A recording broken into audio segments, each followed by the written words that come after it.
Di tengah keramaian orang-orang pada demen anime ini itu dengan kartun-kartun yang memang sepertinya sebenarnya kalau misalnya dilihat memang indah sih gitu dengan cerita-cerita yang ciame gitu ya. Seorang Bagaska masih berjuang di tahun 2024 ini dengan ketertarikannya, kesukaannya, apa ya sebutannya memuja gitu, memuja sebuah sebuah genre film yang sepertinya makin tua tuh orang-orang makin tidak tertarik, yaitu sesuai judul Bapil kali ini, Tokusatsu. Hari ini Bagaska mau bahas Tokusatsu, cukup episode spesial karena kali ini disclaimer-nya buat para penonton Bapil, Bagaska kali ini nggak bikin skrip, jadi maaf kalau misalnya terbata-bata. Kita opening dulu.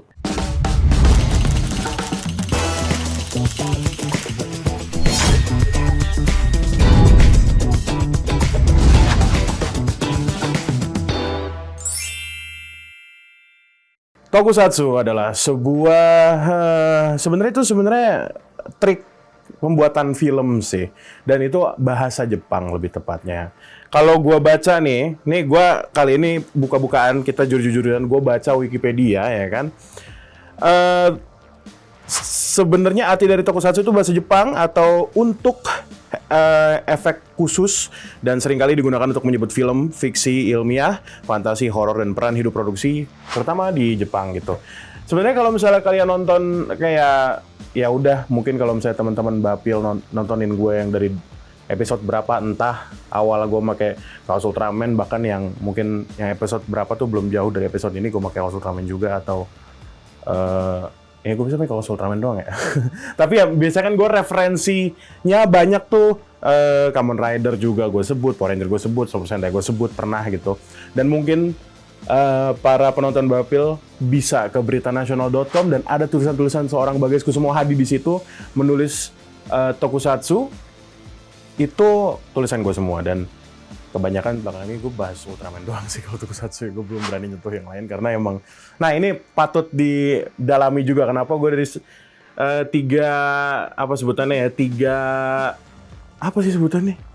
tiga yang gede gitu, the big three of Tokusatsu itu gue sukanya Ultraman. Big three yang maksudnya adalah Super Sentai, Kamen Rider, sama Tokusatsu. Sama Ultraman. Kenapa gue Ultraman gitu dari semuanya? Tapi kita ke belakang dulu gitu. Kenapa gue suka Tokusatsu? Gue sangat mengapresiasi bagaimana para filmmaker ini membuat film yang ada di teknik-teknik yang ada di Tokusatsu ini ya bener-bener practical effect. Gue tuh suka banget prefer practical effect dibanding CGI dan segala macamnya karena ya kelihatan gitu. Walaupun ya jelas tidak se-advance CGI ya, jelas lah gitu. Tapi kan real. Kalau misalnya ledakan duar misalnya, ada robot misalnya ya sebuah kostum yang di dalamnya ada orang gitu. Atau kalau misalnya teman-teman nonton Godzilla yang dulu ya, bukan yang Monsterverse, bukan, yang dulu Ishiro Honda dan kawan-kawannya, ya itu kan Suitmation. Suitmation berdasarkan Wikipedia lagi, artinya adalah istilah yang biasanya digunakan di Jepang untuk menyebut efek khusus yang menggunakan stuntman berkostum monster. Nah, ini intinya ya badut kali ya sebutannya, badut, sebutan kasarnya gitu loh. Tapi kalau kita lihat lebih dalam lagi kan itu orang bener-bener dedikasi orang tersebut yang ada di dalam kostum, dan bukan Godzilla doang, bukan. Kalau teman-teman nonton semuanya lah, maksudnya yang di dalam kostum ya itulah gitu loh, stunt double. Gue mengapresiasi hal itu. Iya, dan mungkin nanti di tengah video gue mau bahas mana aja sih series-series atau karakter-karakter yang sangat berpengaruh di kehidupan Bagaska. Tapi sebelumnya kita masih kembali gitu kan, kembali ke masa lalu di mana tahun 2000 saya baru lahir sebenarnya. Cuma ya kan tahun-tahun gue umur 3 tahun mungkin ya, nggak ada fotonya sih, tapi nggak ada fotonya, nggak usah dicari. Umur gue 3 tahun tuh gue suka banget dulu sama yang namanya ya Kuga. Kuga adalah ya Kamen Rider, jelas itu Kuga. Produksian tahun 2000. Ya, 2000. Kenapa gue suka banget ya itu sih. Mungkin gue suka banget sama style gitu kan. Dari dulu kan emang gue suka action ya. Seperti yang sering gue bilang di Bapil manapun. kalau Bagaska orangnya lebih suka action. Nah, kebetulan ini ada action yang superhero juga. Mungkin teman-teman juga bisa mikir, lah Gas, kalau gitu kenapa lu nggak ke Marvel aja atau DC? Beda, ini ada estetikanya sendiri Tokusatsu. Mungkin kalau misalnya teman-teman, ini sering banget dibahas sama orang-orang di luar sana gitu. Kenapa para superhero, terutama Jepang atau ya Power Ranger, yang dimana Power Ranger adalah adaptasi dari Jepang juga, dari Super Sentai, kenapa mereka selalu melakukan introduction gitu kan sebelum melawan monsternya nungguin segala macam bla bla bla bla bla. Itu oke. Ini pun sebenarnya gue juga nggak tahu sih kenapa gitu kan. Tapi kalau kata adalah aktornya si Koda, yaitu Dino Charge biru ya, si Yoshi Sudarso ya, Bang Yoshi itu, dia bilang don't ask question lah ya, jangan nanya, apa disuruh diem gitu. Karena dia sempat nanya gitu ke direktur Dino Charge, ingat gue, terus dia bilang nggak usah nanya gitu, kenapa harus dilakukan gitu. Tapi kalau kita lihat lebih jauh, terlalu jauh mungkin ya, ke abad samurai gitu. Sependengaran gue pernah dengar dari Reno Barak, dia bilang kenapa itu dilakukan. Itu sebenarnya ada hubungan sama kultur Jepang, terutama samurai, yang dimana kalau misalnya samurai pengen melakukan duel ya kan, atau perang, mereka selalu palang pintu ya, kalau Indonesia palang pintu ya. Kan kalau palang pintu kan pantun ya. Kalau di sana ada semacam introduction keluarga 1, keluarga 2, mereka harus tahu dulu background-nya seperti apa gitu. Nah, itu diadaptasi ke film-film seperti Tokusatsu yang ada di Jepang gitu. Kalau teman-teman lihat misalnya, terus lebih pastinya tuh biasanya Super Sentai atau Power Rangers, yang dimana mereka selalu memperkenalkan dirinya, namanya siapa, ya kan? Warnanya apa, nomor berapa, leadernya siapa, sebelum menghadang para monster itu. Dan itu malah menjadi sebuah lelucon untuk para orang-orang yang ada di luar sana, yang dimana gua nganggap itu bukan sebuah lelucon, tapi justru sebuah kultur, sebuah kebiasaan yang sudah dibangun gitu.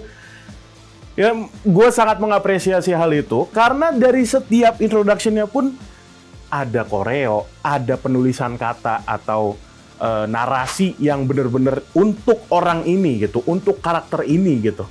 Gue sangat mengapresiasi hal itu. Oke. Sebelum kita lebih lanjut nih, series mana sih Bagaska nih suka yang mana aja nih? Kenapa tiba-tiba langsung untuk Tokusatsu juga? Gue nggak tahu sebenarnya, karena gue suka aja. Kalau gitu, tetap di Bapil Bahas Film.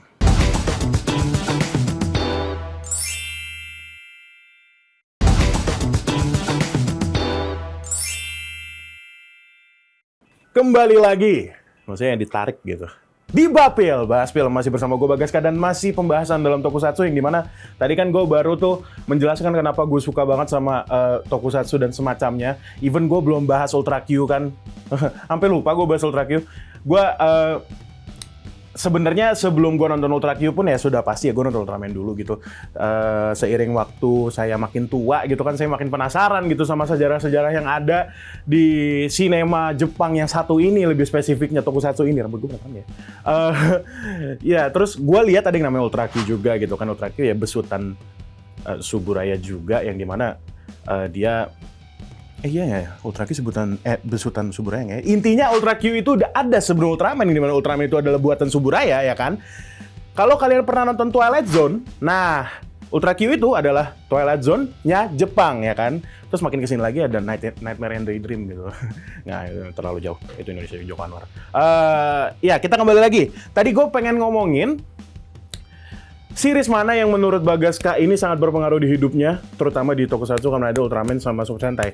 Disclaimer juga bahwa gua ya pastilah, maksudnya gua lahir tahun 2000 dengan hobi yang banyak juga selain Tokusatsu. Jadi seorang Bagaska itu belum nonton semua series, even Ultraman belum gua tonton semua dari awal sampai habis, belum dong. Terutama yang Showa ya. Kalau yang Heisei beberapa udah ada lah gitu. Dan Kamen Rider Super Sentai yang dimana mereka sangat terbatas, apa sebutannya sih? Sangat terbatas akses, sangat terbatas aksesnya untuk kita nonton secara official. Nah ini salah satu hal yang sering kali gue keluhkan ya kan dari dulu karena ya kan maksudnya gue seorang penggemar, gimana caranya gue bisa nonton secara official, jadi lo untung gue untung gitu loh. Bahwa Toei ini harus menyediakan para teman-teman yang di luar Jepang ini konten official. Mereka juga pengen gitu, bahkan mereka ada yang rela untuk ngebayar gitu. Kalau kita lihat contoh nih ya, di Suburaya sudah mengambil Imagination, itu streamingnya sendiri punya Suburaya. Agak sulit sih, bukan nggak ada ya Toei Tokusatsu, Toei official, bukan yang nggak ada, tapi sangat sulit dibanding Suburaya, yang dimana Suburaya semuanya mentereng jelas sudah ada di channelnya dia sendiri gitu kan. Apalagi series yang lagi berjalan, Ultraman Arc, yang dimana gue udah ketinggalan berbelas-belas episode, kayaknya belum gue tonton lagi. Ya belum gue lanjutin Ultraman Arc. Gue udah nggak tahu tuh udah dapet armor apa aja dia, gue nggak tahu sumpah. Mungkin gue lanjutin habis video ini kali ya. Ya gitu, series mana aja? Kita kembali lagi. Series mana aja sih guys gitu. Ya kalau yang gue sebutin di awal tadi sih ya, serial Kuga sih memang jadi pembuka gue ke Tokusatsu sepertinya sih ya. Walaupun ya gue kan dari dulu kan ya secara bocah gitu kan, gue nontonnya cuma ya berantem aja gitu, berubah berantem ya kan. Gue pun tahu gue suka Kuga kalau bukan gara-gara ibu gue nggak akan tahu kalau gue suka sama Kuga gitu dulu. Mungkin kalau misalnya yang lebih tua lagi gitu kan, Satria Baja Hitam, sayangnya gue nggak ngalamin.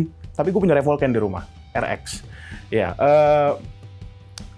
ya mungkin kayak gitulah gitu loh. Sebuah yang terulang gitu, sebuah history repeat itself gitu kali ya. Untuk anak-anak 90-an atau 80-an mereka ke Satria Baja Hitam, untuk anak 2000-an gue ke Kuga gitu. Nah, makin gue SD, gue kan menemukan juga nih teman-teman gue yang suka gitu sama begituan lah ya, yang akhirnya gue waktu itu waktu itu karena memang ya sampai detik ini pun akses ke Rider tuh susah, akhirnya saya minjem kaset teman saya untuk Kamen Rider Decade ya kan. Saya nontonin dari episode 1 sampai episode akhir, itu yang membuka mata gue untuk nonton series-series lainnya, terutama di Rider ya. Kalau Sentai mungkin gue dulu ya terinfluence dari Rangers lah ya.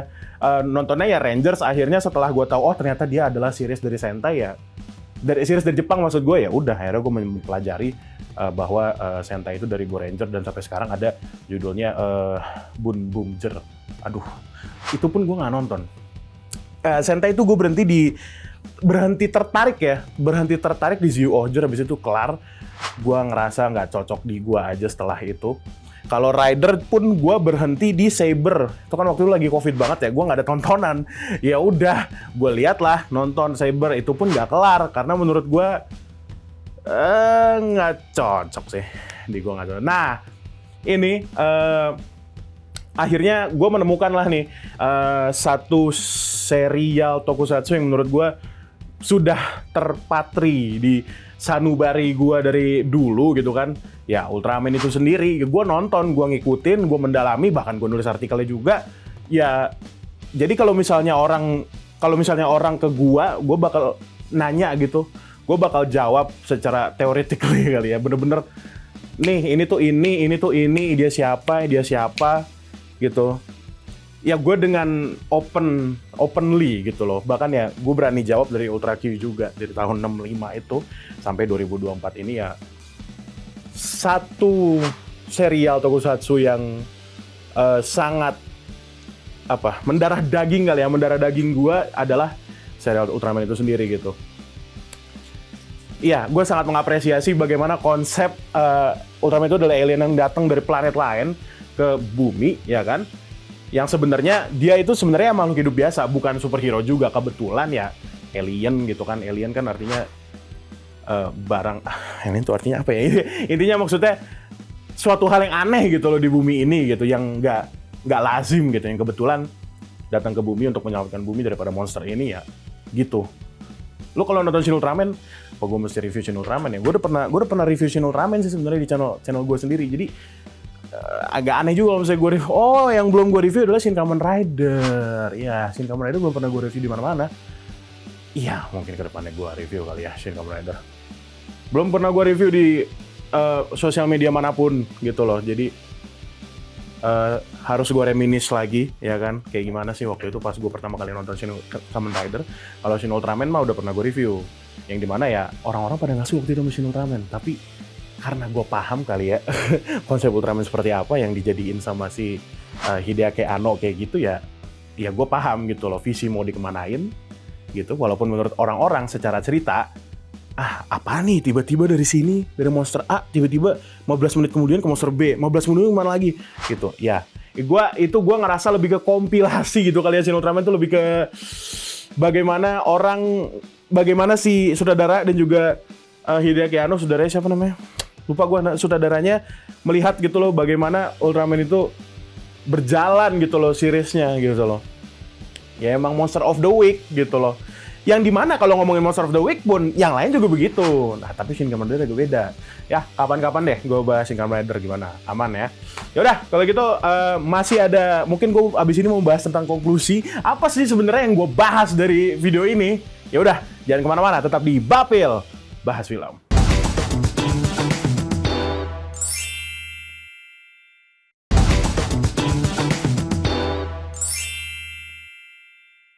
Kembali lagi di Bapil Bahas Film, masih bersama gua Bagaska.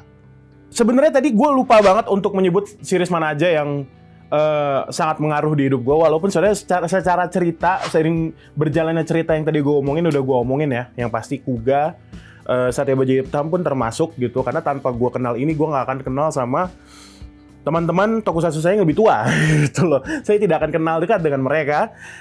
Tadi gue disebut Kamen Rider Decade sebenarnya, Kamen Rider Decade. Kalau dari Ultraman sebenarnya banyak sih mungkin ya, tapi kalau secara serial yang paling ya yang baru-baru deh yang tahun 2020-an ini, gue suka banget sama Z. Ya kalaupun kita agak mundur dikit dari Z, gue suka banget sama story-nya, serial utamanya Ultraman Orb ya kan. Kalau dari Heisei awal, Mebius jelas, 3 Dainagaya siapa yang nggak suka. Jadi bener-bener ya itu, lagi-lagi gue lebih ke Ultraman dibanding Sentai. Kalau Sentai mungkin gue lebih ngikutin Ranger. Kalau secara story loh ya, secara story gue ngikutin Ranger. Gue suka sama Ninja Storm waktu itu. Gue nonton lagi, gue pas udah umur segini, gue nonton dari episode 1 sampai episode akhir, yang dimana gue ngerasa well choreographed, story-nya juga oke setiap episodenya, karena setiap episodenya beda-beda kan. Karakterisasi dari setiap karakternya gue suka. Ya, gitu. Abis itu gue coba nonton yang lain. Oh, Lost Galaxy mungkin gue suka karena memang gue suka sama konsepnya itu sendiri gitu. Beast, apa sebutannya? Galaxy Beast gitu. Sebenarnya kalau Galaxy Beast kayak nggak mana sih ke Super Sentai ya. Tapi ya mungkin gue suka memang dari konsepnya aja itu sendiri. Terus ya kalau Mighty Morphin tuh lebih ke kebanyakan aja ngasih episode, dan gue udah nggak apa ya, udah tua gitu loh, udah terlalu tua gue kalau Mighty Morphin ya. Bahkan kalau misalnya ngomongin originalnya sendiri kayak Zyu Ranger nggak gue ikutin, nggak. Nah itu lagi-lagi gue bilang bahwa gue belum nonton semua ya, jelas dong. Waktu itu gue nyoba nonton Jetman ya kan, itu pun ke stop di episode tengah-tengah, nggak entah kenapa, gara-gara karena orang-orang kan bilang ih Jetman bagus banget gitu. Dia suka sama karakter Black Condor-nya itu yang hitam tuh, yang dia bilang cukup karakter yang ada di serial Super Sentai, tapi karakternya tuh apa ya? Aduh, bahasa halusnya apa ya? Pokoknya dia tidak bermoral lah gitu. Nggak ada bahasa halusnya, jadi udah gue halusin aja gitu. Ya, itu sih paling serial-serial yang menurut gue sangat berpengaruh, terutama di tokusatsu ini gitu. Terus kembali lagi ke statement gue di awal gitu, kenapa gue tadi ngomongin tentang orang-orang di zaman-zaman sekarang ini lebih suka anime, sedangkan seorang Bagaska enggak gitu. Ya itu, kembali lagi, gue bukan gak suka, wah gue mah suka gitu ya, Hayao Miyazaki dengan Ghibli-nya. Terus anime zaman sekarang apa sih yang gue bahkan gak hafal, kayak Shingeki no Kyojin atau yang baru rilis kemarin yang bahkan referensinya juga ke tokusatsu, dan itulah namanya. Gue pun belum nonton, gue penasaran. Mungkin karena banyak banget referensi Ultraman-nya di situ sama Kamen Rider di situ ya juga gitu. Pengen gue lihat. Tapi ya sekalinya gue nonton anime itu ya Ultraman Netflix ya kan, yang dimana animenya juga udah 3D, bukan yang kayak anime-anime itu dua dimensi gitu. Ya itu gue nonton bukan gara-gara animenya, tapi gara-gara IP-nya, yaitu Ultraman itu sendiri. Apalagi pakai konsep ya Ultraman Showa ini jadiin Iron Man basically. Di situ ada Ultraman, ada Seven, ada Ace, ada Jack, ada Taro, bahkan ada Zofi. Sebenarnya bukan Zofi juga sih, itu Ultraman sebenarnya, si Shin Hayata gitu loh. Ya itu yang gue bilang ya, statement gue di awal gitu. Terus konklusi gue dari seluruh video ini, memang sih belakangan ini kan Bapil kan isinya ya udah bahas satu film habis itu udah gitu. Gue pengen mendedikasikan aja gitu untuk satu hal yang lebaynya menyelamatkan hidup gue lah gitu, menyelamatkan hidup gue gitu, tujuan hidup gue gitu. Sesimpel ini deh, misalnya mainan yang gue koleksi di rumah gitu, misalnya ada Ultraman Sofubi sebutannya Sofinyo, segini lah, gue nggak bawa sih. Iya, karena memang hari ini gue bikin video ini spontan. Gue tuh pengen banget ngoleksi misalnya si Ultra Brothers ya kan, itu bahkan sampai detik ini belum gue kelarin gitu. Gue belum beli gue belum beli Seven malah, gue belum beli Leo ya kan. Misalnya gue pengen ngoleksi, 3 Dana Gaya Agul udah gue lengkapin tuh. Masih ada perintilan-perintilan yang misalnya Ultraman yang Fusion ada juga. Bahkan gue pengen ngelengkapin Heisei atau New Generation gitu. New Generation belum gue lengkap. Bahkan gue nggak punya gitu. Gue nggak punya New Generation gitu. Absolution ya kan, yang kayak Tartarus, Diaboro dan macam-macamnya belum gue beli gitu. Jadi ada tujuan hidup lah, tujuan hidup sesimpel itu yang bisa menunggu gue untuk bukan menunggu, maksudnya gue menunggu untuk bisa beli gitu loh. Kan memang dari serial ya, kalau ngomongin serial tokusatsu memang mereka ada untuk jual mainan sebenarnya dari dulu tuh begitu gitu. Tapi kan ya makin kesini kan makin jelas ya bagaimana cara mereka menjual mainannya ya dengan cara merilis serial-serial itu dengan alat-alat perubahannya, misalnya ya koin atau kristal atau belt ya kan, lebih tepatnya kalau Kamen Rider tuh kan udah pasti selalu pakai belt driver gitu, sebutannya driver. Ya itu sih, jadi gue sangat suka banget sama tokusatsu dibanding anime. Ada feel-nya tersendiri buat seorang Bagaska, dan gue emang kalau nontonin Bapil, gue suka action yang memang dasarnya tuh dari sini, action dan superhero, yang dimana sebutannya adalah Henshin Hero gitu. Tadi kan gue nanya kenapa kalau misalnya lu pada ngomong kenapa nggak Avengers DC, feel-nya beda gitu. Henshin Hero sama superhero yang ada di barat terutama feel-nya beda gitu. Seperti yang udah gue bilang tadi, elemen-elemen yang udah gue omongin itu tidak ada di DC, Marvel atau semacamnya. Bahkan kalau ngomongin DC Marvel, mereka sudah berkolaborasi dengan beberapa tokusatsu kayak Godzilla sama lawan Justice League ya kan. Waktu itu Superman lawan Godzilla. Terus ada Ultraman sama Avengers, ada juga gitu. Jadi sangat lengkap buat gua memenuhi kefanboyan gua ini, sesimpel itu. Tinggal baca komiknya, sayangnya komik ya, bukan film atau serial gitu. Ya, jadi buat teman-teman juga mungkin ada yang senasib kayak gua, hit me up lah, kita ngobrol-ngobrol. Mungkin ada komunitas-komunitas yang membahas seperti itu atau mengoleksi hal-hal sinema yang itu gitu, yang udah sangat dilihat sebelah mata semua orang-orang lah. Gue ngerasanya gitu sih tokusatsu. Ya, kalau gitu terima kasih sudah nonton Bapil sampai sini. Kita ketemu lagi di Bapil selanjutnya. Tadi yang gue bilang ya, gue pengen bahasin Kamen Rider, itu harus. Oke? Kita ketemu lagi di Bapil Bahas Film.